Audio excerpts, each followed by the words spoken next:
Welcome to Practically Pastoring, a podcast by pastors for pastors who want to share ideas, become better shepherds, and have a good time with friends. I am one of the hosts. My name is Frank Gill. I'm up in Milwaukee, Wisconsin, all the way in Baltimore, Maryland. My good buddy Jeff Simpson. Hey. Down in Sumter, South Carolina, where it's still fairly warm because you need the AC on. Delmar Pete. Howdy. And he's alone up in Safety Harbor for the jewel of Tampa Bay. It's Andrew Larson. You're muted on Zoom. Keep this in. That's great. But personally, we couldn't hear you. But we're glad you're here, Andrew. Hey, you look good though. Thanks, guys. Glad to be here. Hey, America's number one in everything. We have the national. Are we gonna talk about where Tim is? Oh, who cares? He's like gone every other week. No, I'm just kidding. Tim is side hustling. I think we're gonna get Tim is gonna be considered a guest star on the show. There we go. I like that. Credits. Yeah, the regular guest star. I like that. Yeah. He does a side hustle with a company that does Zoom funerals, which I've tried to trademark Zoomerol. I think that's a great name for it. That is great. And we live in Florida where old people die constantly.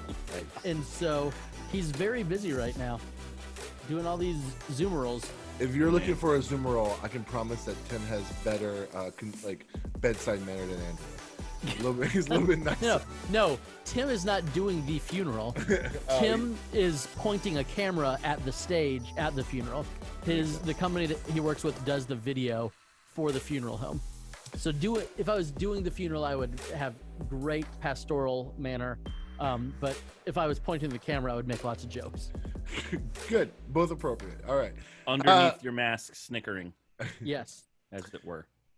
So it is, what's today's date? November 16th. We are reaching record high numbers of COVID cases, and there are new heights. States and cities across this country that are doing greater, what's the word I'm looking for? Restrictions, greater, adding rules to their cities. Tightening back up a little bit. Yeah, tightening back up. And I know here in Wisconsin, our governor has made some statements. Basically, it's like nothing really changes. It's like, please wear a mask. I think he lowered the occupancy rates again. I didn't really pay attention because at the end of the day, nothing really changed here in Wisconsin. But what about you guys? Are you guys feeling more shutdowns lately? Are you guys feeling more new restrictions, or is it kind of, work as normal in COVID as it has it been? I'm in Florida.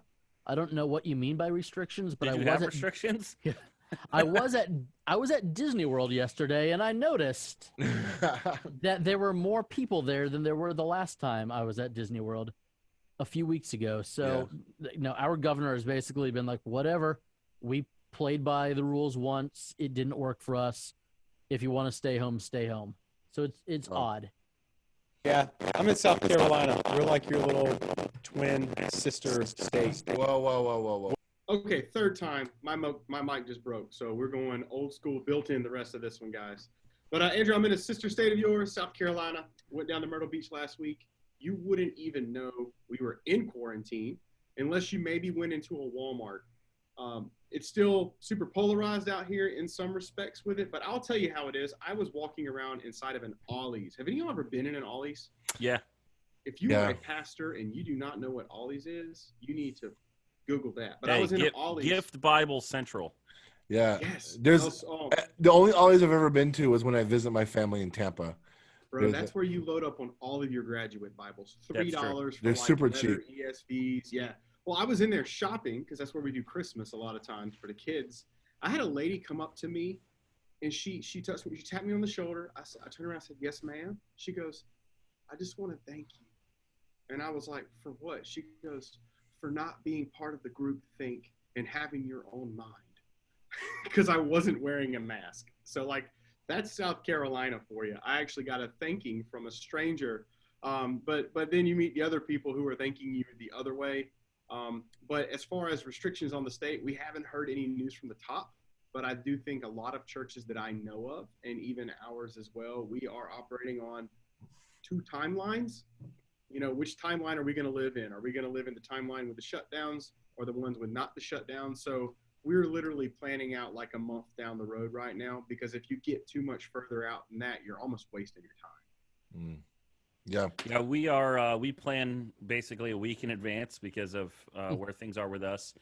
So this last week we had the governor come on, and then our county executive come on, and the governor. The new mandates in Maryland are you cannot have a gathering of more than 10 people indoors or 25 outdoors, unless it's part of an already regulated thing. So at first, when I heard that, I was like, wait a minute, does that mean church is limited to 25? Because right now we're limited to 75% capacity, but with distancing and masking. So for our building, that's like 40 people maybe in the sanctuary, and another maybe 10 in like a fellowship hall with the TV, run from our live feed. So what we've been having just under 30. So we've only been meeting in our building together since the 1st of November. We just moved back indoors. So we've been having about 30-ish on a Sunday, a little under 30. And the new restrictions don't technically change anything for us because we are already following some already in place mandates. So what they're trying to crack down on here is people having big like football watching parties and house parties because it's getting cooler and people are hanging out indoors. And there's actually a task force in Baltimore County of 30 people that can go into businesses and give you fines and stuff if you're not following the mandates. Really? So you have to wear a mask anywhere indoors. You have to wear a mask anywhere outdoors that you can't maintain 6 feet. And you can't like have a group of people in your house more than 10 people. So there's like a group of Dwight Schrutes running around. Well, I think they're called the health department. Yeah. Oh, okay. Yeah. Yeah. It's people from the health department. So essentially, I mean, our state is seeing increases in cases pretty strong. And, but How's your thankfully, mortality rate? What's that? Is the mortality rate going up as well? No, the mortality rate's been dropping like everywhere else, but they're still trying to keep infections down. Yeah, So sure. our percent positive just got above 6 as of yesterday, which it's been under 3 for a while. Wow. And that's when they started loosening things. So when it got above 5, that's when they started to retighten things down. So in our county now, bars have to close at midnight, and I think they reduced restaurant capacity back down to 50% instead of 75. So yeah, our plan, what I've been saying to my people for like 6 months now, because yesterday would have been 8 months to the day of the first shutdown. March 15th was the first day we canceled. So what I said to them yesterday was the same thing I've been saying, which is like, hey, anything I say to you is written very lightly in pencil. Like nothing is written even ink on paper. It's all pencil, and it might all change. And part of it, that I think is right now an advantage to being a smaller church is we can pivot really easy. It doesn't affect much, but that's where we are in Maryland. Yeah, Jeff, serious question, man. And I guess this could be for any of you guys. And I know like for Frank and I, it's definitely above our pay grade. But, at what point do the lockdowns need to constrict to where churches shouldn't be okay with it, or should they just always comply? And I know that's kind of like tension maybe, but I would really like to hear your opinions on at what point should the church say, no, we're going to meet? Because right now different pastors are taking different stances. Yeah. And I mean, for me, I guess I think actually, Frank, you interacted a little bit with somebody that asked this question in the group, if I remember, or a similar question. For me, when they start singling out churches, then, that's a problem. But the restrictions are on everybody, at least I'm speaking for Maryland. The restrictions are very similar to restaurants and to other things. Having said that, we are not a restaurant. I've even had people in my church ask me, well, how come if I go to a restaurant and I sit down and I take my mask off, why can't I come to church and sit down and take my mask off? And, what I say to them is, well, there's no waiter or meal coming to you at church. So you're asking me apples and oranges. It's not the same kind of meeting. And frankly, I don't think masks are that big of a deal. But you're more asking about like when they say, well, you shouldn't meet. If I begin to think this is about suppressing ministry and the gospel, then I'm going to start to say, you know what, maybe we should meet. But up until now, I mean, I don't think that any of the restrictions that I've seen really suppress the gospel, being able to preach the gospel, or being able. Anyway, what I was saying is, I think that anything up to this point, for me at least, that I've seen has really changed being able to preach the gospel, minister to people. I think when that happens, then then we have a different conversation. And I would say also we need to pay attention to the reality that they're not just they're not restricting Christian churches. They're restricting all religious gatherings. So again, we're not being single, at least in Maryland. We're not being. They're not saying gatherings, but not the Christians. That's not what's happening. They're saying any and all gatherings need to be under these restrictions, and here are the restrictions for the broad category of houses of worship. And so, I mean, it's inconvenient, and I do think that it's detrimental. And I think that if we were to go back into lockdown for us, would kill a little bit of momentum that we've gained over the last 3 weeks or whatever. I just heard a statistic yesterday that 1 out of every 5 churches in the U.S. is considering whether or not they can make it past this year or have to shut their doors. Well, and I just heard I'm friends with a pastor in my neighborhood. He is also an employee of the county, and he actually just got a lifetime award for his work with the recycling or whatever in the county. So he's kind of up there. And he told me yesterday that actually, as of Sunday, it was just under 100,000 businesses in our country have had to close. That's insane. So, I think it's a little nearsighted for us as pastors and churches to be concerned with oh my gosh, what if we have to close? Because a lot of businesses are having to close and a lot of people are out of work. So, I mean, the reality is God will take care of his people. God will take care of us as pastors. We might have to do something else.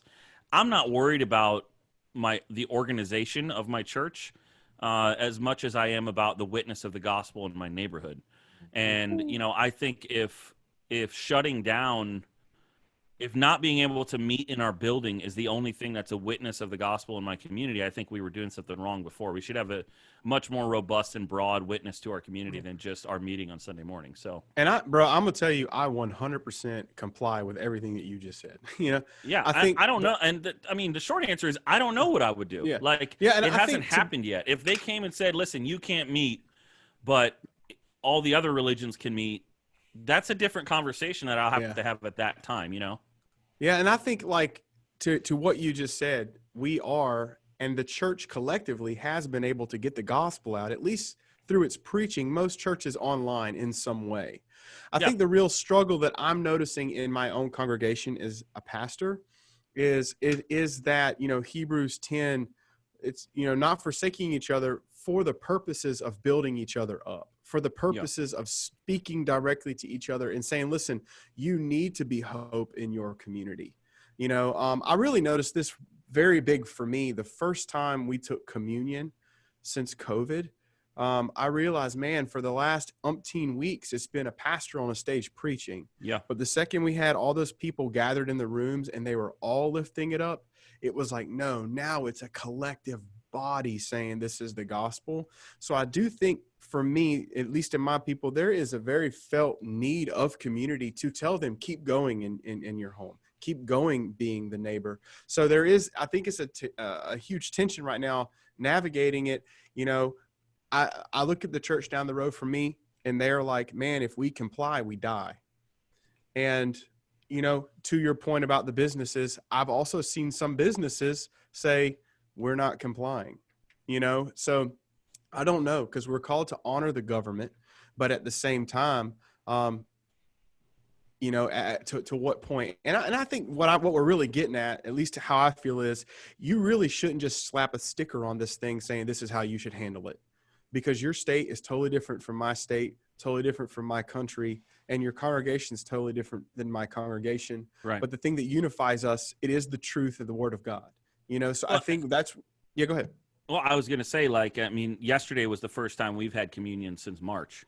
And we do it every week. So communion is a big deal for us. Wow. It's a big deal for me. And I was moved by it. I mean, I'm the same as you. I was like, man, I haven't had this visceral picture of the gospel for 8 months to the day. And I notice it. I mean, I really noticed it yesterday. Now, we did communion differently because of where we are and, not wanting to have to remove masks inside. I mean, the only one that doesn't have a mask on is me, and only when I'm preaching. The singers keep them on when they sing. Wow. Everybody keeps them on the whole time. Part of it for us is just the demographics of where we are and being a witness in our community. The church is kind of seen negatively. And so for us to be flaunting that we can kind of take stuff off would be negative for us in our community. And I emphasize that's fair. For us in our community. I know it's different in other places. And so, I mean, it's like the only one I'm going to answer to in the end is Jesus, the judge. I'm not going to answer to any other churches or any other people's opinions. Like, so, I just have to, and to go back to the Hebrews, I think you have to do the work of really digging into that text for you and your elders and interpreting it and understanding, the gist of what he's getting at. Is he saying, don't forsake the gathering? And by gathering, does he mean what we mean by gathering once a week? Or does he mean what the church in Acts meant and daily they were gathering? So in one sense, have we already abandoned that gathering? I mean, you have to answer these questions. Yeah. Or is he talking about I think abandoning the community of faith? Yeah. What is he getting at? Well, to be fair, what he's getting at in Hebrews 10, guilty, because that's kind of where we are as our teaching team, is there were people being arrested just for being Christians and being locked in prison. And back then, prison was a hole in the ground. So if you didn't bring your person food, they didn't eat. Right. So the Christians were like, man, if I go take Uncle Bob food, who's a Christian, they're now going to know I'm a Christian. So I'm going to be persecuted as well. So the scripture says that they actually did take their food to their Christian brothers and sisters. When they did that, the community found out that they were believers. And it says that they actually looted the believers' homes in light of that. And that they're talking about that in a past sense of what had happened in Hebrews. But really, we do see like people willing to risk it all to gather together in this sense, in a very, oppressed way. During a time of oppression, right. He was telling them it's still important that you are together. And I think what you're hitting at is actually kind of the heart of it. I think you have to really determine contextually, are we in a time of oppression? Granted, the closer we go to Jesus, the closer we should grow to each other. But when we move into oppression, that's when we have to say, I'm going to choose my Lord. And to your point, it's a thin line right now because we're being subjected to the same thing as the gym right beside our church. Right. I know in the Facebook group, someone mentioned something to the extent of like, well, a church in San Francisco or something is uniquely targeted compared to other churches, and I didn't like fact check any of that, and I like what Jeff said. It's like I think this is a very contextual conversation with your community and with your church, and like Jeff, like up here in Milwaukee, like I would say Milwaukee is a post-Christian city in the sense that there was a heyday of Catholicism and Lutheranism, but then like since then, like the evangelical church doesn't really have much authority amongst the people. Like you go to a public setting and they're not impressed with you being a pastor, or there's no expectation of you going to church. So with that being said, I have not felt in any kind of real way a specific targeting from my community about, because in the same sense, there's not a single music venue that's open. There's not a single other religious organization that's open. And all of the restaurants and all the gyms and all the other public places where people would gather. I mean, obviously there's public places where people gather where they're not following the rules. Like Walmart, no one's going up specific aisles like you're supposed to and stuff like that. But at the same time, you feel like a rebel when you go up the wrong way. There are a few things that ticked me off. Then when when Publix put the stuff down, and I wear my mask, I do what I'm supposed to do, but the Publix by my house is filled with people that are 70, 75 plus, and when you're and they were the ones that couldn't follow the arrows on the floor. And like our Publix has since taken them up. And I'm like, you realize that I am taking 40 minutes to go grocery shopping so that you don't die, and you can't follow the arrows? That's like going into somebody else's house and putting muddy shoes on their carpet.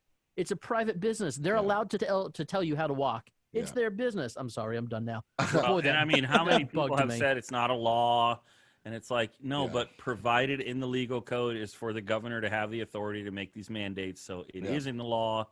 You know, And you're on private property. and here's the thing, like for us in my city, and Frank, you can, you know, Baltimore is the first Catholic diocese in the country, so it's a very old Catholic city. There's a lot of mistrust. You know, if you watch The Keepers on Netflix, I mean, there's all this stuff with priests abusing kids, and I mean, the bishop that was over our diocese was in this huge scandal. Blah blah blah. There's all this stuff, so and we all get lumped into that. And so people have a view of Christians, if they're not Christians, they have a view of Christians and pastors in my context, that is that we are basically just kind of living off of, you know, the back of other people. And then so these same people now are in a situation, many of them are working class folks in my neighborhood, in my area, where their job has either they have had shifts close or they've had to not work as much. And so for us to take the attitude that they expect us to take, which is we'll do what we want anyway, and we're not going to follow the mandates, even if we're not actually saying that, even if all we're doing is meeting indoors when it's a little bit like less than ideal to do that, is just it's a roadblock to the gospel that isn't necessarily like enough to make me want to do it anyway, because the people that I'm trying to reach are not coming to the church to hear me preach anyway. They're probably going to see me on a live stream or interact with me one-on-one.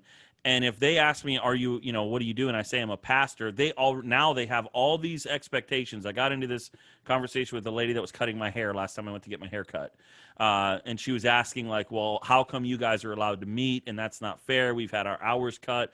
Do you still get paid? So they have this attitude of like, you know, and so I had to explain to her, like, actually, it's really disrupted everything. We're meeting outside and we're still maintaining distance. And so for me to say those things to her made a big difference to her. But again, that's my context, and it's probably more similar to Frank than, you know, being in the South and stuff. That's just like I would say this, pastors, like, let's not judge each other right now. We're all figuring this thing out. Like, I think the aspect of spiritual formation that we as pastors need to consider in this time, because I believe, I mean, I can definitely speak for my church, and I'm sure many of your churches are like this too, where what we have in our people are not necessarily I'll be very careful how I say this.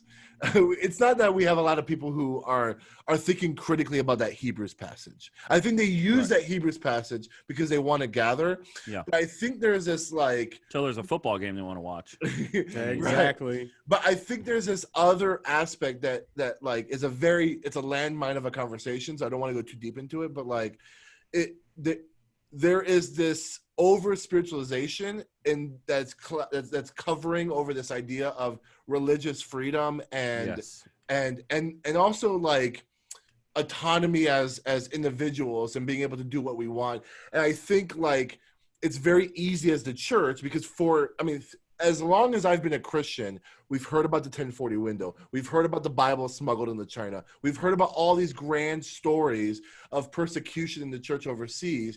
And I think there's the aspects of theology in the American church that desires to have that, like, you know, big, you know, Dietrich Bonhoeffer bold moment where we could say we stood up against oppression.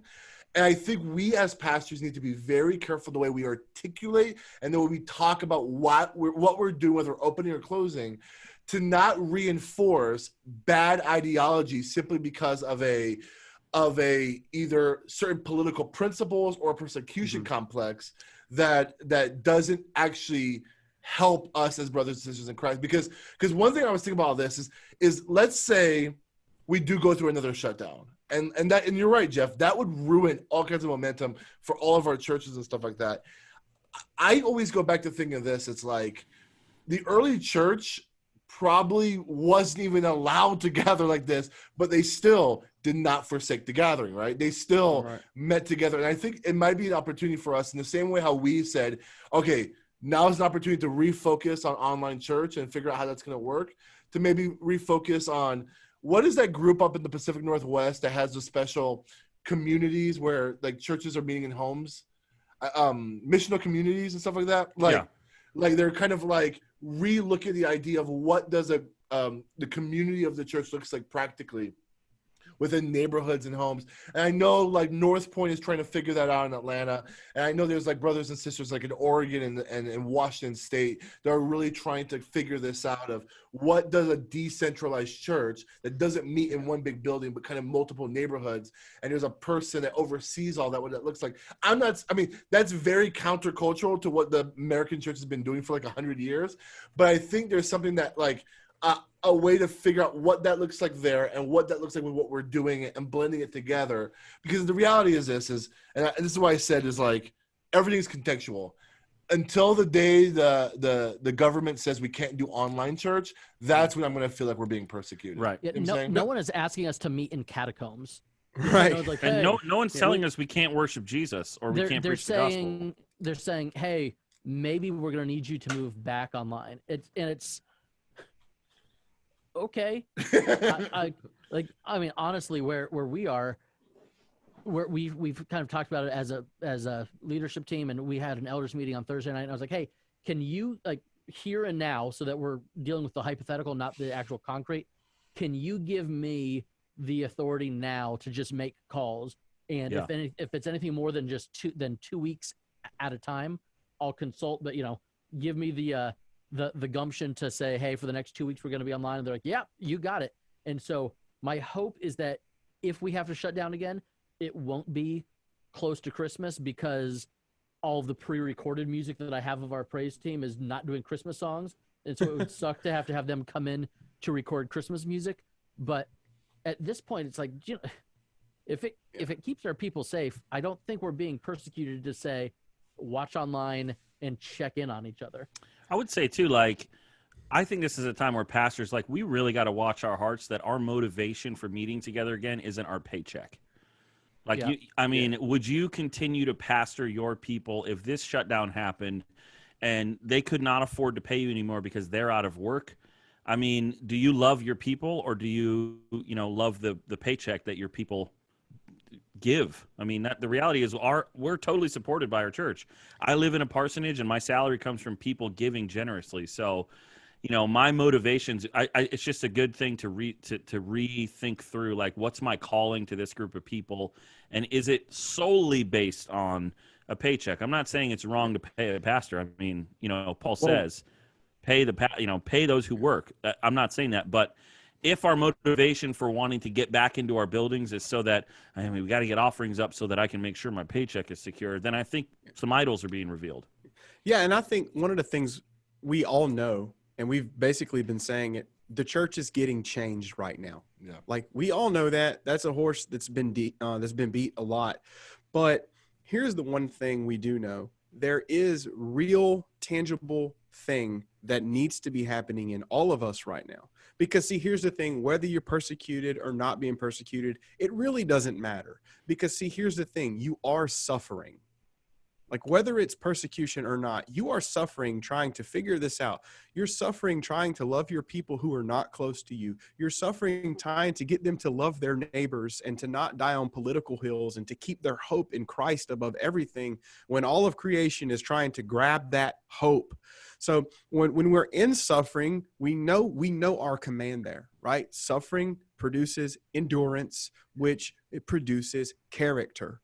And right now, over this period, like, my personal burden that I've been hoping to see in my people and that I've been asking God to do in me is, God, I have opinions. Can you haul out the ones that I shouldn't and produce within me a character that is different? Because we don't know what we're supposed to do programmatically, but we 100% know what's supposed to happen to us in our hearts. We should be becoming people with better character, more toward Christ and all of that. So back to your point, Jeff, if our motivations aren't pure, if they're about a paycheck, or if they're about having some clout in the community, if they're about having a big church when the other church is shutting down, man, that's not producing the character that we have. And that means that we're not suffering well.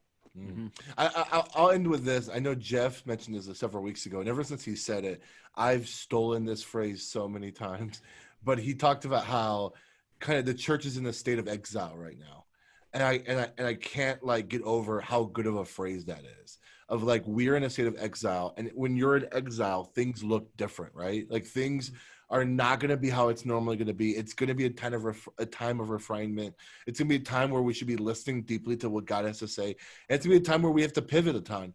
And you know, I don't know when the exile is going to be over, but what I do know is if we're not learning from the exile, we're just as bad as that first generation of Moses, of people with Moses wandering the wilderness that couldn't go to the promised land because we were too stubborn. You know what I'm saying? So And anyways, be creative, pastors. Like, I just had a conversation with a middle school English teacher today where I was saying, hey, look, I know that you're not allowed to do stuff in your building after school, but there's probably some stuff we could do in our building to like help some kids who are struggling with online class. We have pretty fast Wi-Fi. We have enough space for, you know, maybe 25, 30 kids. Like, let's get together with a whiteboard and just be creative and like serve the community. So that's the kind of opportunity you have right now. yeah, that's good. Hey, let's.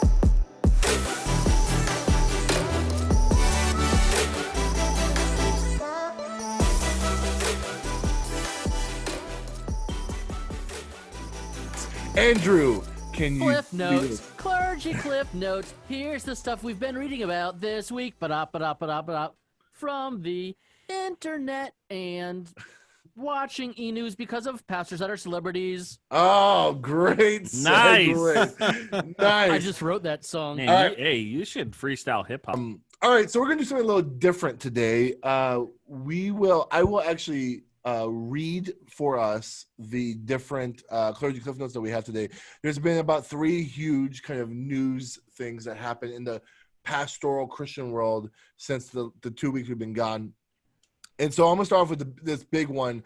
Carl Lentz got fired. And so Hillsong East Coast pastor, which means this, I didn't know this until recently. He's more than just a campus pastor or the pastor of Hillsong New York.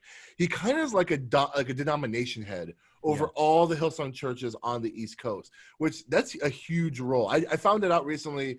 The Hillsong Atlanta person just became, they're planning a Hillsong Atlanta. And they explained that what Carl Lentz's role was, and so long story short, Hillsong came out with a Instagram post or a news report saying that they had let go Carl Lentz for a moral failing. It was kind of vague. They didn't really say what kind of moral failing. And I actually saw them get kind of pushback from people in Hillsong New York saying this is too vague. Da da da da da. And then I don't know if it was like a day or two afterwards, Carl Lentz himself posted an Instagram post with his family, kind of saying that, he committed adultery. He cheated on his wife.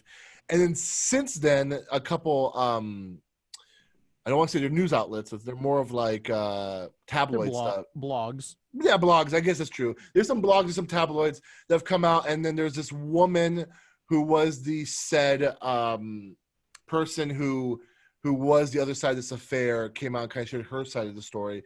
But ultimately, in the midst of COVID, he met a woman in a park, and they started. There was some like things that he lied about what he was doing for a living, but then eventually came out and said he was married, but didn't cut off the relationship.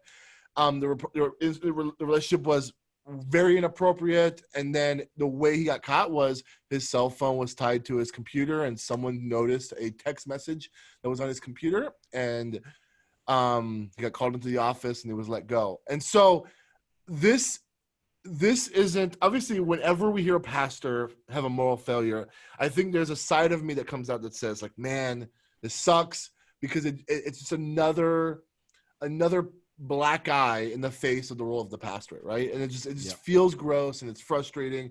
And there's this moment where like I feel like I have to be defensive when people are like, well, see, you pastors are gross or whatever. And I don't know.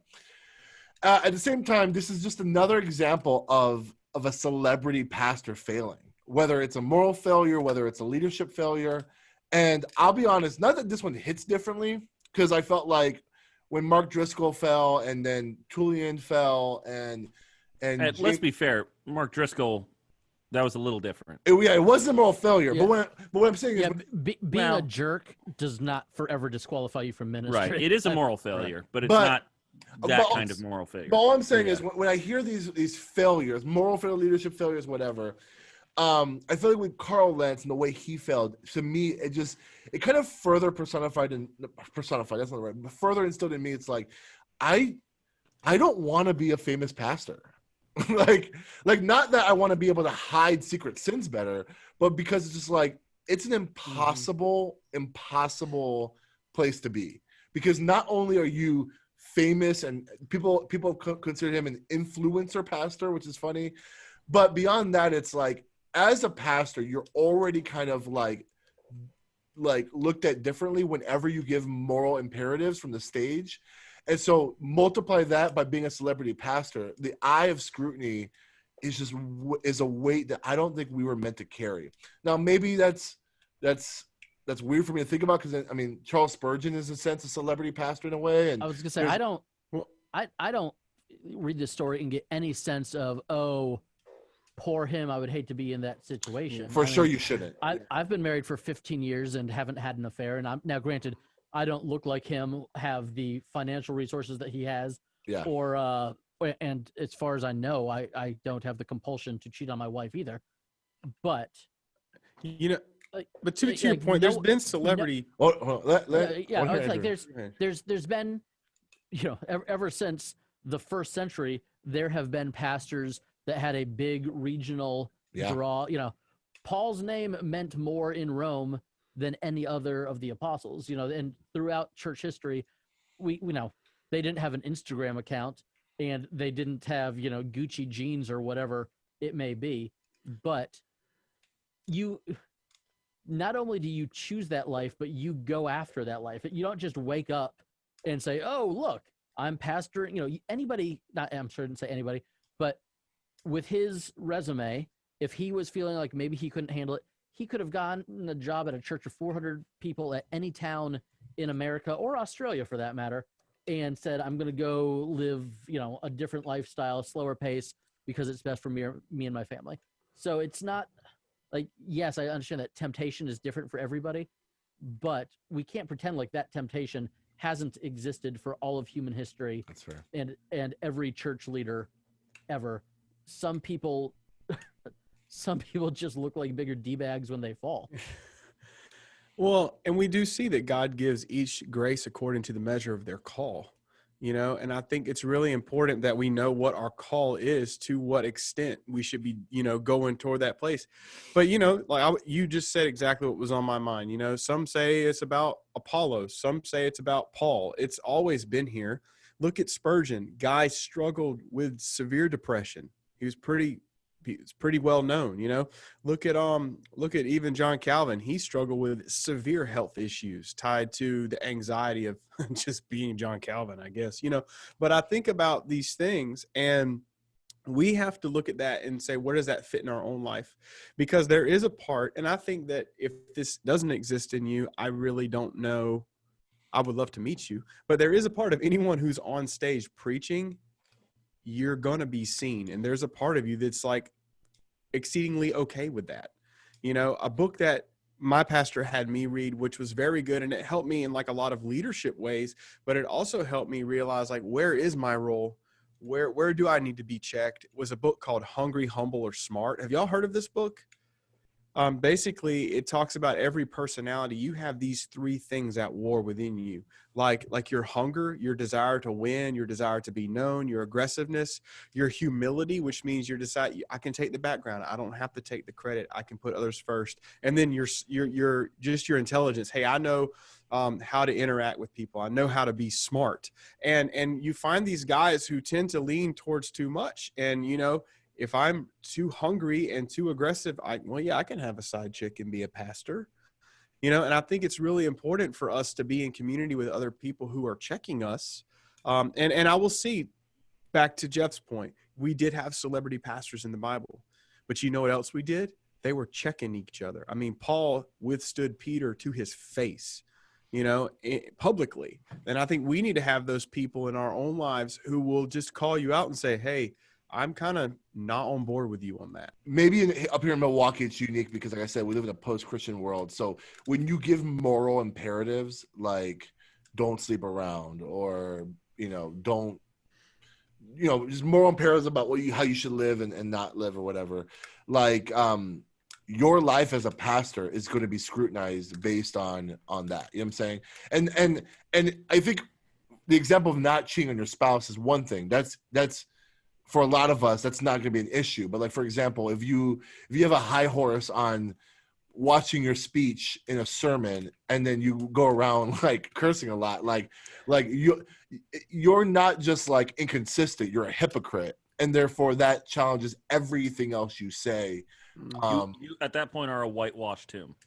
Right. That's what you are. And I think, like, I know there's going to be people who hear pastors talking about Carl Lentz or any other pastor falling and say, oh, you're just shooting the wounded and you're just, but no, like Del, like you said, Paul, rebuked Peter to his face in front of everybody else, and Peter repented. So it remains to be seen whether or not Carl Lentz, and I hope he does, repents. Yeah. And when he does, and I'm going to assume he will, when he does, then there will be a process of restoration. But one of the things that interested me about this story the most was what the woman who he was having the affair said I read a couple of the articles. She said, quote, "He was like a drug to me." And I think what you see is the sort of the over-sexualization of our culture clashing with the ethics of Christianity in this weird moment, because that is one of the main responses of our culture is to say, well, like, sexuality is just like, I can't, I shouldn't have to control it. I shouldn't have to. But, Jesus in his Sermon on the Mount says, if you look at a woman with lustful intent in your heart, then you've committed adultery with her. And so there's this intentional thing that's going on.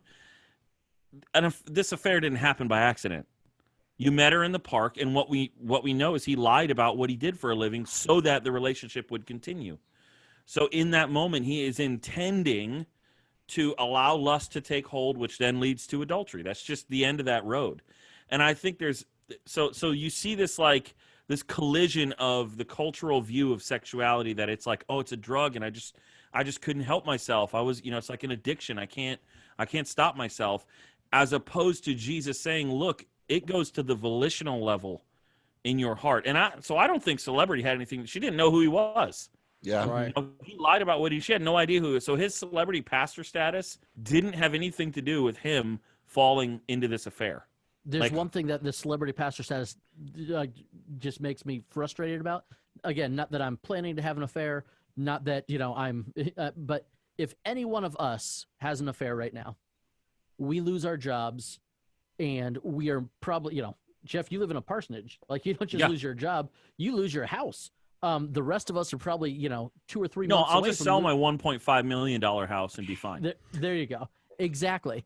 We don't have, we have not been on Oprah to discuss our books. He's got the parachute of, he's used the celebrity, and I sound like I'm like mad at him. I don't know him. I'm not mad at him any more than I would be any other pastor. The difference is that we would be like, oh man, our family's got to pick up the pieces. This is going to be a rough job.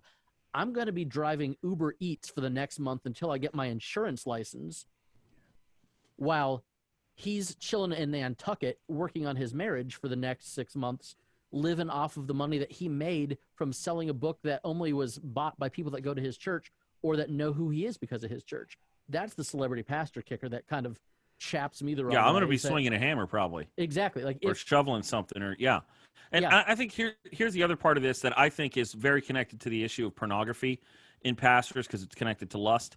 Yep. I think there is this false sense of security that we can allow ourselves to fall into as pastors. And Andrew, you kind of said it, and I'm not trying to pick on you, but no. It's that whole like, well, I don't think I have the propensity to do it. Obviously, I'm a mature Christian. Yeah. I would never.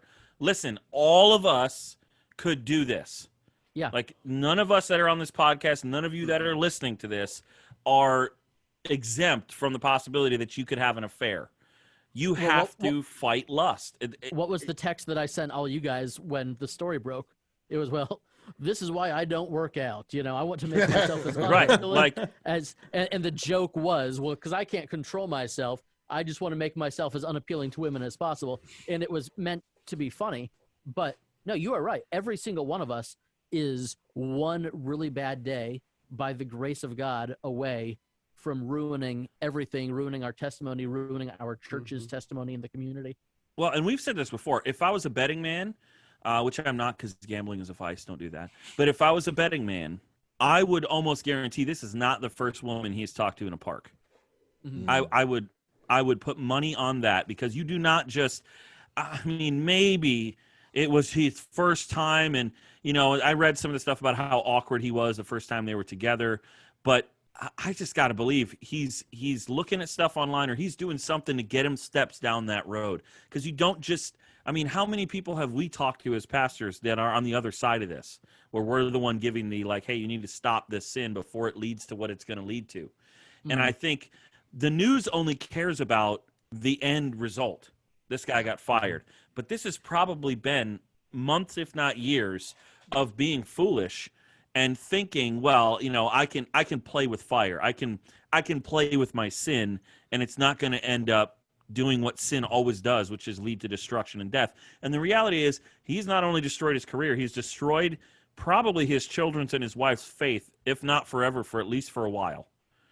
Because you think about your dad being a pastor, especially a celebrity pastor, what is that going to do to your faith? You better be careful. I mean, Jesus Not said, even if you a cause a hint. little one to stumble, you'd be better off getting a millstone tied around your neck and thrown into the ocean. Like, that's not me saying that to be judgmental. That's just the reality of how harsh Jesus is about causing other people to stumble. So, I mean, this is just, your job is the least important part of this equation of what you destroy.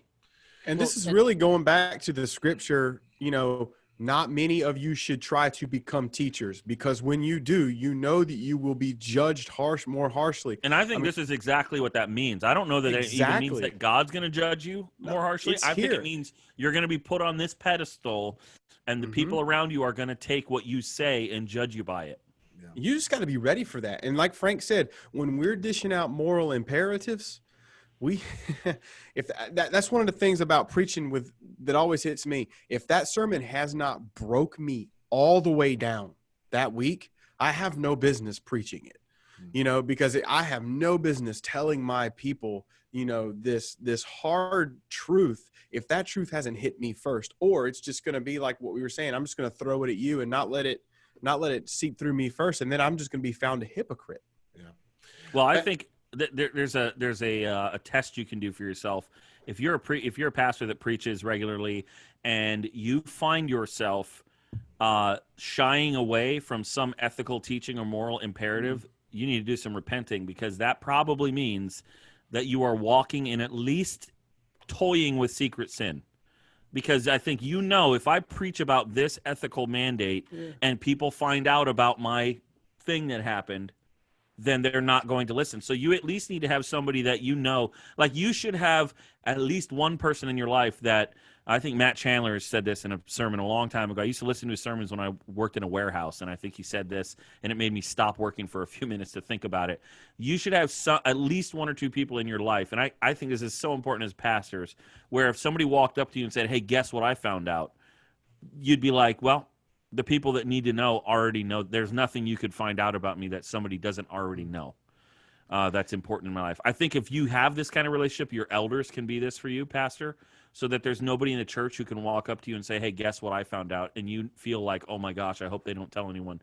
If the elders already know, and and you've worked through that redemptively, you're free. I think one of the things I'm getting out of what you're saying is, if it's a good check, if you find yourself speaking soft, it's probably because your heart is hardening towards some sin in you.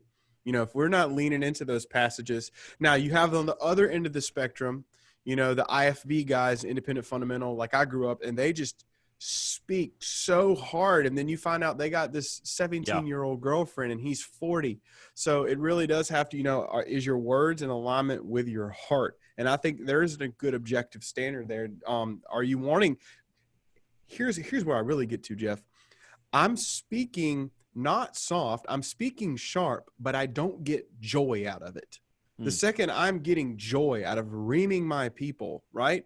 That's I'm in sin there as well. So I think it really does have to go to that heart check, like what we just said, when it comes to us speaking about sin in front of our people. Yeah, it could just be the warning lights are starting to blink a little bit. Mhm. You need to pay attention.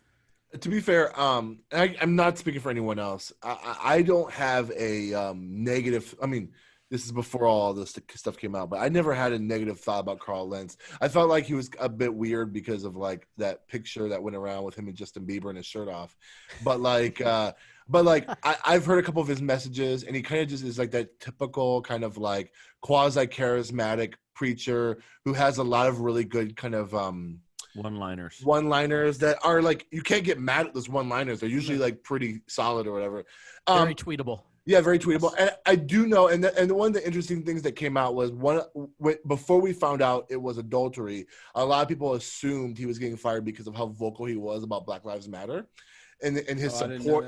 He was very, very, I mean, if you go through his timeline on Instagram, he's very, very supportive of Black Lives Matter and social justice causes.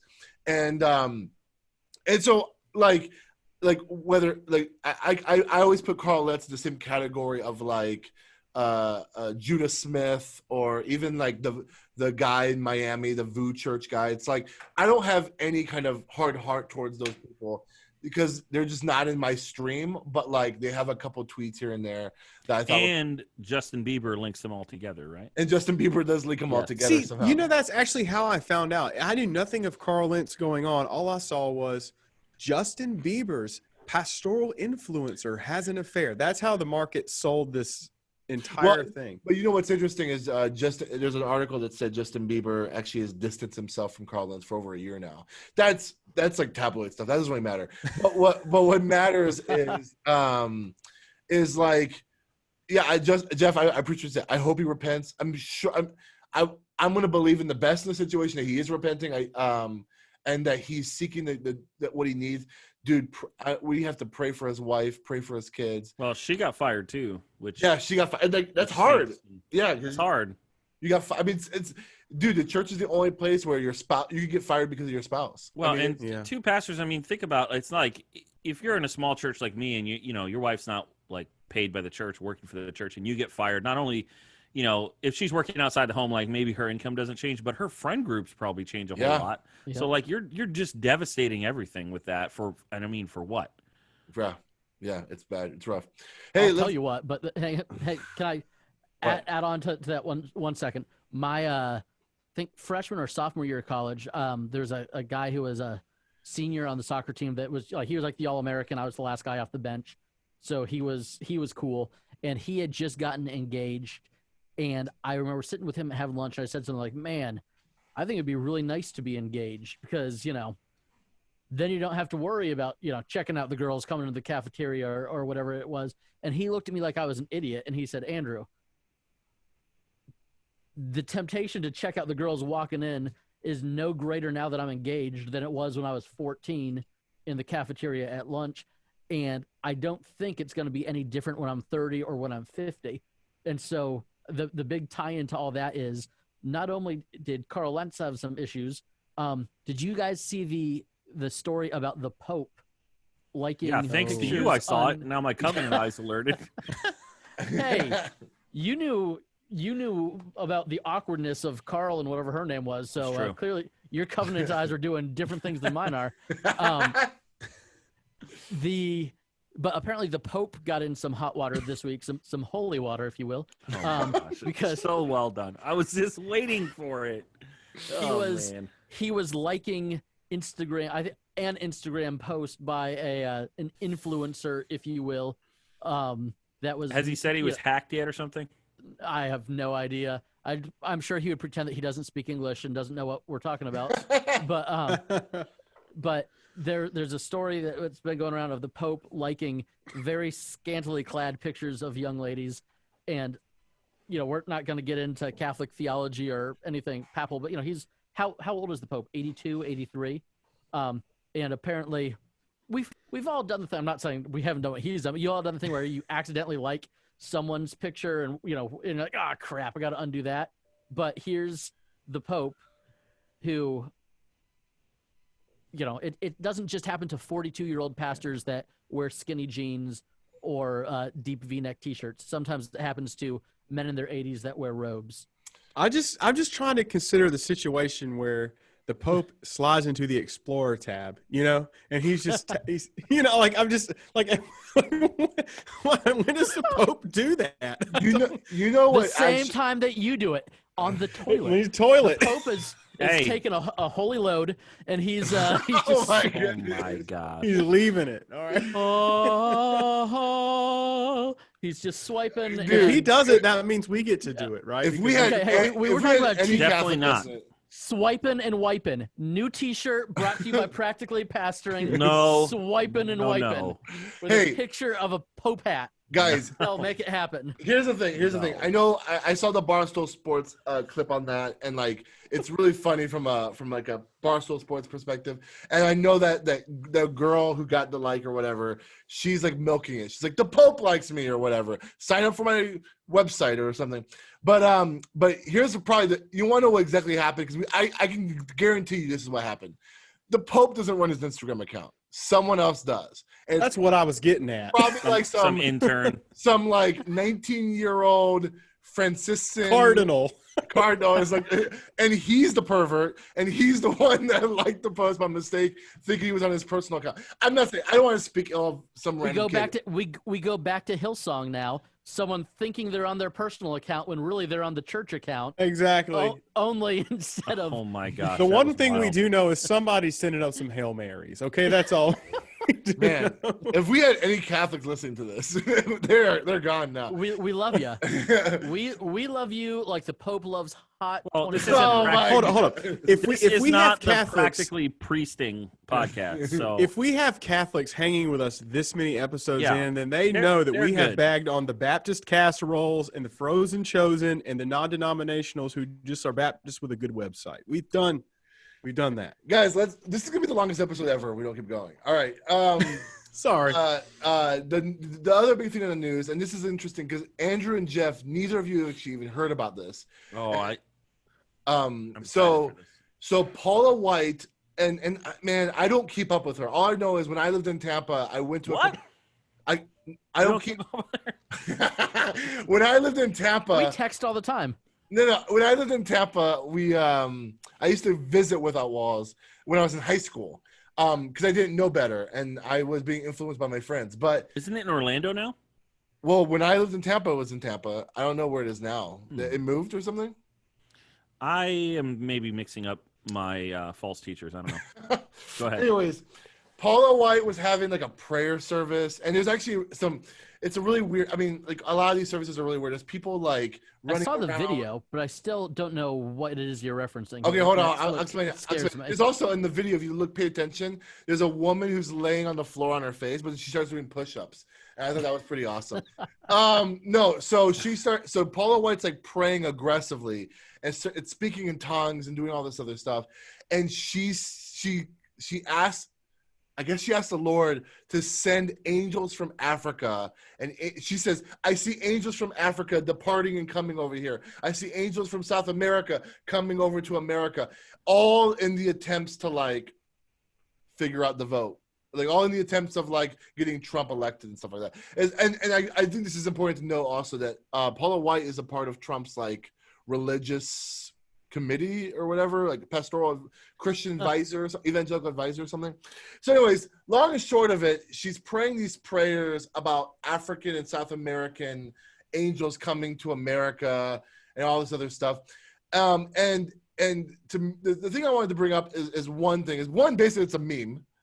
There's some amazing remixes to it. Like Sway the Remix God, who is That's like, her doing it right there. is the king of like taking these kind of viral clips and putting the dopest beats behind it. So it's pretty awesome. Yeah.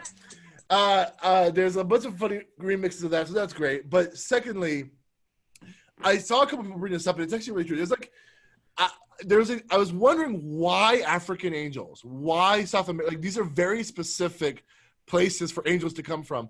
And someone explained to me that like in some charismatic circles, there's this belief that in Africa and South America, there's so much spiritual warfare going on in these places, that God sends extra angels to those areas to fight these spiritual battles over there. And it's this kind of like continual trope that like black and brown skinned people in their native lands are these just far off pagans who are dabbling in witchcraft and all this stuff, even though the Church of Jesus Christ is growing at an exponential rate in Africa and in South America. Yeah. But that's besides the point. But the other thing I think is this that I want to bring up. So before I ask this last question, I want to hear from you guys, especially you two who have never heard of it. What do you think about this? Like, what is this? She not only did this, very intense prayer, asking for angels from Africa and South America to come to America, but the following week, this is actually the coolest part. I didn't even bring this up to you guys.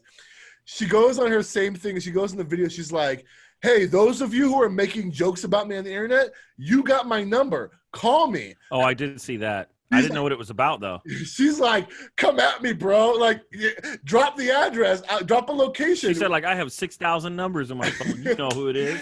And I was like, "Hey, I'm not on the Paula White train, but like, yo, yeah, come at me. Like, if you're gonna call me out, don't be a coward behind a keyboard. Say it to my face." But with that being said, what do you guys think about that? Because I do have another point that I think is intriguing about this whole Paula White, the Sean worship guy from Bethel. That's kind of interesting in the conversation of Trump and Republican conservative. I mean, Paula White was not on my radar before this, and she's not on my radar now. So, like, Yeah. it's She has a I don't gold know. toilet seat in her house that the church paid for. That's pretty Ooh, cool. That's nice. I'm not an angelologist, but I think that the creation account seems to indicate that angels existed significantly before the world as we know it. I don't Yes. know that any new angels have been created, and if they were, I'm pretty sure we would have noticed or been told so through Scripture. So as far as I'm concerned, there's just as many angels now as there were during the time of Christ. There are just as many demons now as there were during the time of Christ. And I would say the population is a whole lot denser than it was at the time of Christ. So all of the angel math needs to come into play, and I believe it works out too. That's just wacky, what she's saying. Like, I think that would be my official theological position: is the math doesn't work. That makes no sense. I do think that's. I mean, at first I was thinking, like, do I have any issues with her praying for Trump to win the election? Because this happened either before the election or during the counts, and like, first off to say she's she's like the main person, the religious thing for Trump. So like her cards have been dealt. Like we know where she stands on this stuff, and I'm not surprised, and I'm frankly not even bothered by it. You know what I'm saying? Like I'm not bothered in the same way. Like I listened to a podcast about there was a church service on the border, at the southern border of Texas, and there was a lot of like immigrants there, and they were trying to have this like ecumenical prayer service for the election. And the last person that came on stage specifically said, and for the most part, it was bipartisan, but someone at the very end, one pastor said, "And we pray for Biden's win," and the crowd went crazy for that. Like like they were encouraging that. So like I don't think it's wise to have prayer services specifically trying to get God to pick a president and stuff like that. That's a personal thing for me, but I think for me it's like if we on a normal year when there's not an election involved, like as you can tell by the tone of all four of us, we kind of roll our eyes when it comes to Paula White and kind of some of her shenanigans. I think also three of us are from Florida, so we've seen some of her shenanigans a little bit up close and personal, but like this is like not a big deal for us. Like this is whatever. And there's also like I think all four of us I think we've had the conversation here before about Bethel and that movement in California. It's like there's deep conversation probably within our churches about whether or not it's even appropriate for us to sing Bethel songs because of how whack their theology is as a church. And that spreads into other churches and stuff like that. But I guess my question is like there seems to me to be like a dichotomy. I don't know if dichotomy is the right word, but like a cognitive dissonance by the same people who think Paula White and Bethel are whack, when Bethel and Paula White are like very, very pro-Trump and very conservative, that there's no discussion or else concern to be like, hey, we support this man or we support this candidate, but we find Paula White problematic. I haven't heard anybody say that, and maybe I'm just on the wrong websites or something, but like this big movement of let us worship and Sean going across the country and having these big worship services, the same people who are in that crowd who are very, very conservative theologically are singing songs which a year earlier they said, I don't know if we could sing songs by a guy by the guy who's writing these songs. And I'm literally confused because I've had conversations with people who are very, very against Bethel, but they're like wanting to have their concerts come to Milwaukee. Have you guys thought about that at all? Can I say something that might not make me very popular? Tell me. I have friends, I have friends' wives that are very much in that movement. I'm a naturally conservative person, so I get that group without ever identifying myself as being a part of that group. There aren't a lot of advanced theological degrees in that camp. Sure. There's, what I'm saying? Like these are not there are not many people in that group that I would want to be an elder in my church. And it's not that I'm saying that they are not mature Christians. Some of them have been believers for 30 or 40 years. I'm just saying there's not a lot of intellectual depth in their theology. You're talking about like the institutions. I'm saying no. Yes, and I think I'm saying the people that are convinced that any president, let alone our current president, but the people that are convinced that any president is God's answer and God's, perfect plan for the nation, and the people that are supporting the whatever marches or whatever that's going on, there aren't a lot of seminary professors in there. There aren't a lot of seminary graduates in there. And if we're being honest, there might not even be a lot of community college graduates in there. So what you're saying is like, there's no, I mean, you're saying the people who are really endorsing these kind of movements are not like the seminary professors or the people who have these like lots of letters after their name. There are a lot of like kind of homegrown, like for example, in the Bethel movement, a lot of people who are in the Bethel world go to their Bethel school, right? Yeah. And so it's kind of like this own kind of universe that exists within itself. No one from Southern Seminary is going to Bethel Church to lead worship. You know what I'm saying? Is what you're saying. Yeah. I mean, that's fair. And if you want to get a good snapshot at it, just look at Apologia's cultish episode on Bethel. I mean, if you want to see, you're talking about where the girl who defected from Bethel. It is fantastic. There's 2 episodes. It's pretty alarming, actually. Like it's pretty intense. I don't mean fantastic as an encouraging way. I mean, it's fantastic as in wow. And I think that there is something to be said about these movements who say God has told me Trump will be president. And I think that you need to, if you watch that 2 podcast video, you'll see that no, it's extremely emotionally driven. It's extremely based on how I feel. And I think they're forgetting, the great prayer of thy will be done. Mm. Well, I think a lot of this, I mean, you have to have a conversation about Christian nationalism and the history of that in America and what that means, because that's lot of what we're seeing. And American exceptionalism, where I would say a lot of folks that I know that are very concerned about who the president is tend to have this view that our experience as American Christians is the experience of Christians across the world, and it's just not. And so it's like this whole like, if so-and-so gets elected, then everything for the church, big C, is going to be fine. And it's like the American church is, I mean, in my denomination, the American church is not even the biggest part of our denomination. Like we are not, I'm not saying we're not important, but we're not like the end-all be-all of everything that has to do with Christianity. We are not, ancient Israel. We are not God's chosen nation. The New Testament has happened. So, and if you're from a tradition where that disagrees with that, that's fine. But I probably, of the four of us, am in a tradition that's the most charismatic leaning in the Alliance. We actually split from the Assemblies of God in our history. And so, there is a spectrum in my movement, my denomination, from more conservative churches like mine to churches that, you might think were Assemblies or, Church of God, very, very Pentecostally minded, and that's fine. And our official stand, and actually some of this is in discussion, but our official stance is seek not, forbid not, when it comes to the gifts of the Holy Spirit. And so, for me, Paula White has not been on my radar for a long time, and she continues to not be on my radar because of the bad teaching. And so, this stuff is just like, hopefully my folks, when they see things by teachers like this, even after just 3 years, kind of know where I'm at. Because like you said, Andrew, my tendency for my folks is to try to drive them deeper into intellectually rigorous things.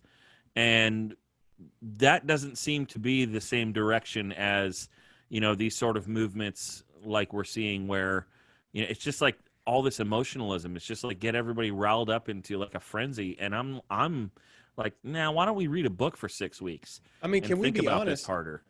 Christianity, emotionalism, Christianity, all that is a religious secularism, because that's our entire culture right now is just emotionalism, right? Mm-hmm. It tends to go toward what can I be outraged about, right? Whereas this false Christianity will take it and say, oh, what can I go insanely hyper exuberant about? But it's still just emotionalism. But it's also what can I be right about? I think that's why this tied into that intersects Christianity and politics, and it's this is the same kind of people that door knockers and bell ringers would be targeting, because hey, do you want to be included? Do you want to be everybody else is do you want God's blessing? But you have some unique insight. There's something special about how you see the world that's so much better than how everybody else sees the world. You're one of us because you're smart like us. Special. Sure, you don't have that traditional theological understanding or that traditional theological training, but you see something that other people don't. It's basically the Illuminati that we have created for for housewives and college dropouts. Well, and that was rude. That was rude. I'll say this: I never hear the word. I never hear the word anointing used as much as I do in those circles. Mm-hmm. Like, do you have anointing? When I was a worship pastor, to tell a story about Without Walls, and I just looked it up, Frank, Paula White is actually in Apopka. So it's Central Florida. And the reason I know that is the church I worked at in Orlando, where we did the Beast Mode concert, is just south of Apopka. So I remember driving by. But when I was in Tampa or near Tampa, I had a little band and we played at Without Walls once. And this is kind of like this is one of my experiences with that kind of health and wealth gospel preaching, false gospel preaching church. We contracted with them through our booking guy to do like 5 songs for $100. We got there and they ran out of time because everybody was preaching too long. And they let us do 1 song, and then they paid us $1,000. And it was like this weird flex to like impress us with their. And I remember as like a 18-year-old being like, "Dang, that was amazing! Can we play here every week?" But then now thinking like, "Man, that is just like, it's like wasteful, like And I. So I think to what you said, Andrew, it's like this whole movement, there's this, that's why I said American exceptionalism. Like everybody thinks they're the exception to the norm. And and honestly, this goes to what we're dealing with mandates and masks and stuff. Is like all of this mask like pushback, every person that I talk to has some reason why it doesn't really apply to them. Or you think about how we drive. It's like the speed limit's 65. But I'll go 70 because I'm kind of the exception. That's our American culture. Pull yourself up by the bootstrap. You are special. You're not like everybody else. And what you see is like that, for whatever reason, that stream of theology right now, or lack of theology right now, and that like political stream have like merged into this weird stream of We want to be the exception that is in God's like will, so we are blessed, not like Ultimately, one thing I wanted to kind of tie in here was that there was this funny article about. Well, it's not funny; it's kind of sad still. But there was this article about a guy who had like. There's a ton of people who made prophecies about Trump winning the election, and the election and after the election was over, he made a video saying how he's apologizing. And I actually thought that kind of prophecy is not a part of my tradition, but I actually had a lot of respect for that because I was like, he acknowledges that this was a big deal. And he even said his character, his word is on the line here. And so he wanted to apologize for it. The bad news is he took down that video and said he's going to wait until, after the count is finally over to, till it's for sure happens. And I don't know. I was gonna tie something back with everyone to talk about the prophecies of how people are like, even this whole world of like, there's conservatives in evangelical culture who probably wouldn't say this kind of prophecy is a part of their tradition, and yet like they're not denouncing this. You know what I'm saying? But yeah, it's interesting. But anyways, let's very practically. We don't have a lot of time left. We've kind of spent a lot of time in the Clergy Cliff Notes. This is what happens when Tim's not here. We kind of go everywhere and are disorganized. But keep that shirt on. Don't make us feel bad. He's the best looking guy on this podcast. So. No more shirtless pastors. Carl Lentz has taught us that today. It's a bad move. Hey.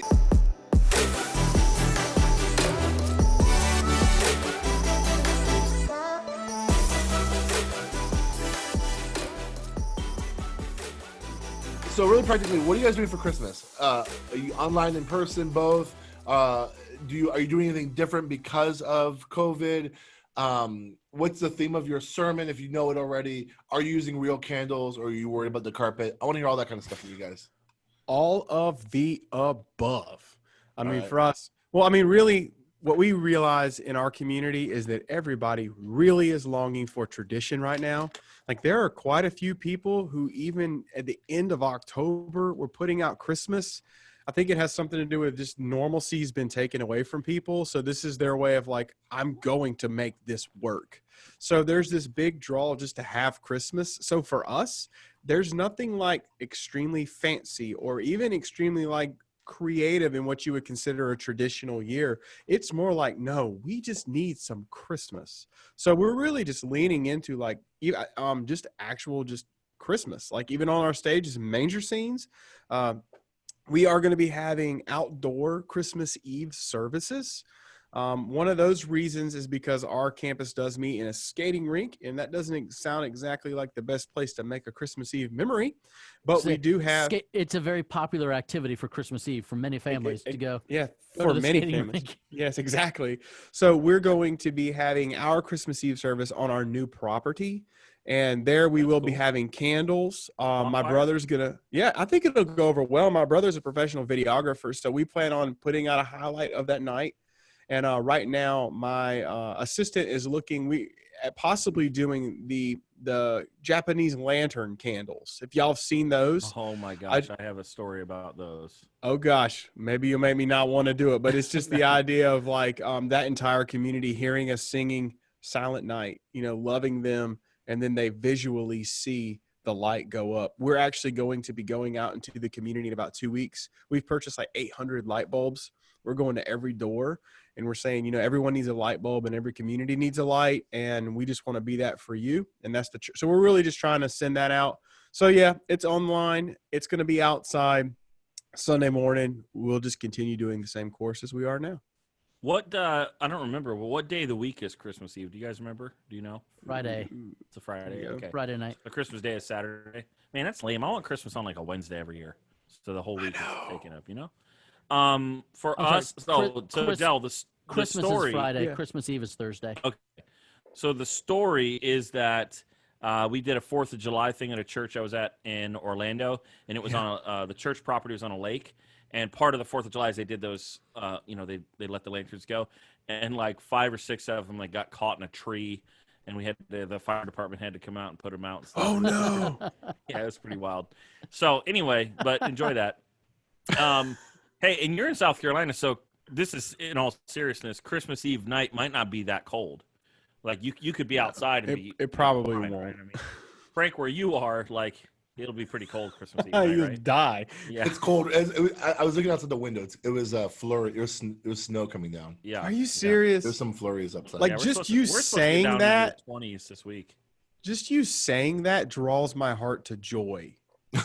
Okay. I'm just saying, like, for you, it's so normal, but South Carolina, it doesn't come under Columbia maybe once every 2 years. Wow. Yeah.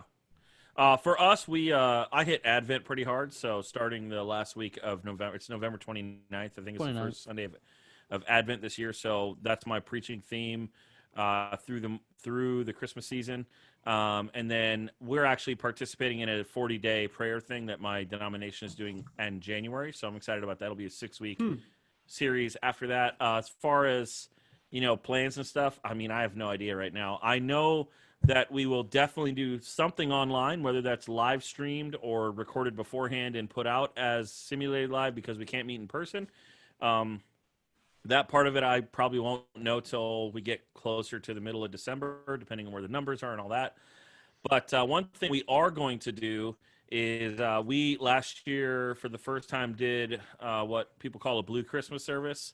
And, man, that was really, really well accepted.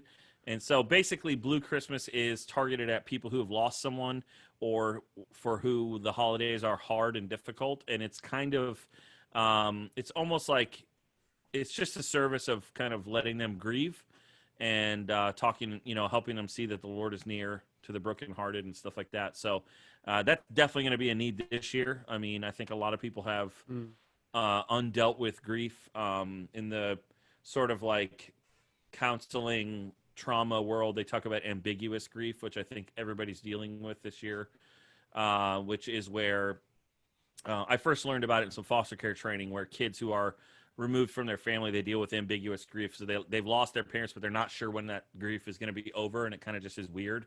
And really, all of us are dealing with that on some level because of COVID. So Blue Christmas service, usually it happens like a week and a half before Christmas Eve, and then we will do a Christmas Eve service. And I say anathema to fake fire candles. There will be real fire on real candles, and if wax gets on the floor, wax gets on the floor, because those kids need to play with fire at least once a year in church. I love how you use anathema with fire. That is really appropriate. Anathema to that. But having said that, we do have the better. Listen, guys, don't get yourself the little paper rings that the candle goes through. Get yourself the plastic ones that the candle sticks in, and it actually catches the wax. We're actually having to do two different kinds because we're doing the plastic ones, what we usually do, but then we're doing like the plastic ones that have like the little solo cup around it, because we're doing a hybrid indoor and outdoor Christmas Eve service. So the front of our worship center is just a glass wall that goes out to 2nd Street. So we're a block off Main Street. That's why we're 2nd Street. Man. And so we've got working with the city, and we're going to barricade the street a little bit. And because we've got enough families that haven't been to the church physically since March. And so we were like, hey, if we want you to be here, we get that why you're not coming. So we're going to set up, a third of our chairs outside in our front area, and then some into the street to make sure everyone's spaced out. And then because we don't have a lobby, you just go into the worship center. There's, 10 or 12 feet before the chairs start. So we're putting a flat screen out there with a live HDMI feed on a TV, but not the sound going through so they'll actually get the mix of the house for all the Christmas carols.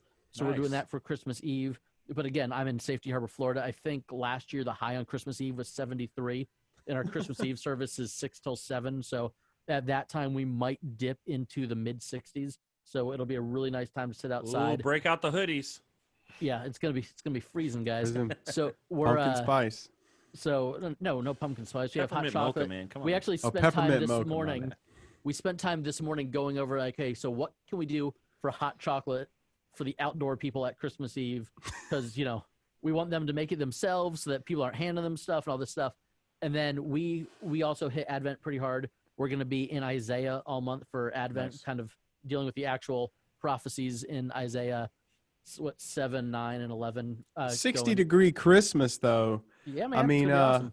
I think that's more like a Nesquik Christmas than a hot chocolate, though. Here's the thing that I'm really excited about that we're doing. So we do the Advent wreath and the candles every year, And so, the different families light the candles each week.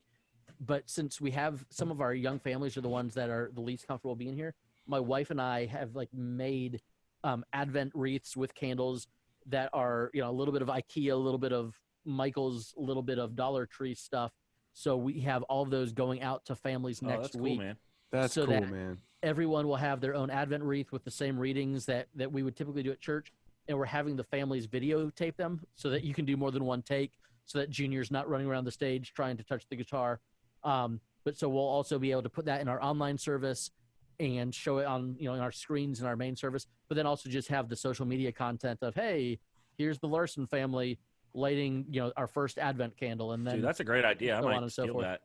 I will send you a picture of the wreath that we made. Yeah, man. I think it cost us $6 per. No, that's $6 per wreath before the candles. But still, for our family, we have 6 or 7 really active families, and so you really only need 5. But so that everybody can be participating each week, they can be doing the Advent at home with their family. It's awesome, man. Yeah, I don't know what we're doing as a church because I haven't really asked anybody, but I do know that we're preaching out of Matthew 1, and that's all I know. I'm not even preaching. I'm service hosting one of the services. Hey, But so I don't know if you guys want this, but Advent resources. oh, do it. Yeah, go for it. The first one is a book I've read now 2 or 3 years in a row. It's called The First Days of Jesus. It's by Andreas Kostenberger and Alexander Stewart. This is, I think, a Crossway book. They also have The Last Days of Jesus.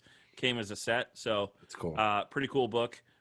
I honestly was attracted to it because of this artwork. I don't know if you could see that. Oh, I see that. That's cool. That is really and cool. Then I just got this. This is apparently a whole series. It must be from a tradition I'm not familiar with, but it's called it's the Feasting on the Word series, and this is an Advent companion. And this is really good. It so far I just got this yesterday, but it's got service orders and scripture readings and all kinds of creeds and really cool stuff. So those are 2 resources to check out if you want to try the Advent thing out. That's really dope. Hey, we're not going to do any kind of question of the day because we're going to actually have one big kind of quick announcement. Season 1 of Practically Pastoring is over, okay? So those of you who are listening or watching may not even realize that we're doing seasons. But we are all pastors, and even if you watch this video, you can notice there's a couple of times Andrew had to get up and leave or type an email. I literally, as the final segment was going, I was putting out a fire on a text message just now. And so this is real life for us. We're all doing real pastoral work right now. And I think we both found it healthy that for the next several weeks, for the definitely through Thanksgiving and December and the first part of January, it's wise of us to make sure we put our full attention back on our churches as well as on our families. So we're going to take a break. Jeff wants us to come back the day after the inauguration to see live of what's going to happen. To see what's happening, man. Yeah. But I'll drive down to DC and see what's going on. Oh yeah, that's a lie. I will refuse. You drive down to DC. That's right. Yeah, that's I will not go anywhere near DC. But there will be. There's no details yet. But there will be maybe a day where the 5 of us, so that includes Tim, will do maybe a live Facebook. Who? Oh yeah, the other guy. The 5 of us, the 4 of us in this chat, and Tim will do a live Facebook maybe Q&A one day. Check in just with everybody. Maybe there'll be details coming soon, but what works for everybody else. Because we would love to have as many of y'all as possible. You guys just check in, see how you guys are doing, answer any questions live, have a good time for maybe 30 minutes or so. But with that being said, we are excited. Dude, this has been a fun project, and it's been really enjoyable. And I think regardless of who's listening to this or who's watching it, which I know a lot of people have been blessed by this, it's been really encouraging seeing everyone's feedback. I know for myself, my soul has been better having the relationship of you men on this show and be able to just to kind of process life. And I know Jeff and I, we were really close best friends when we were in Bible college. Our jobs kind of drifted us apart, and now we're back together. I mean, I just love everything about this. And so I've been really enjoying it. This is the Christmas gift to me, is this podcast, and I really appreciate it. That was sappy. I always thought that we would end sappy. season 1 on a cliffhanger. That's how you get renewed for season 2. Yeah. Yeah. So the cliffhanger is. Oh, hold on. Find out if Tim will be back. Oh! Do we kick Tim off the show? Wait, That works. or is it? Does Tim want to be on this? Or we could just lie and be like, hey, the next episode, someone who's a listener is going to win 5 tickets to Disney World. And Andrew's going to make that happen. Actually, Andrew could probably make Universal tickets happen. I mean, Maybe- we're working on it, but I don't know about Disney, but we got to wait a bit. yeah, Universal's a little bit more accessible than Disney. So, all right. Well, hey, thanks again for listening to the show. Please subscribe, like, all that kind of stuff. Make sure you go on iTunes, give us a review, 5-star ratings. All that stuff helps us. Make sure you follow us on Instagram, Facebook. If we hit 500 on Instagram, I will start sending out shirts randomly to people. But with that being said, I'm Frank Gill, Drew Larson. and Tim is working.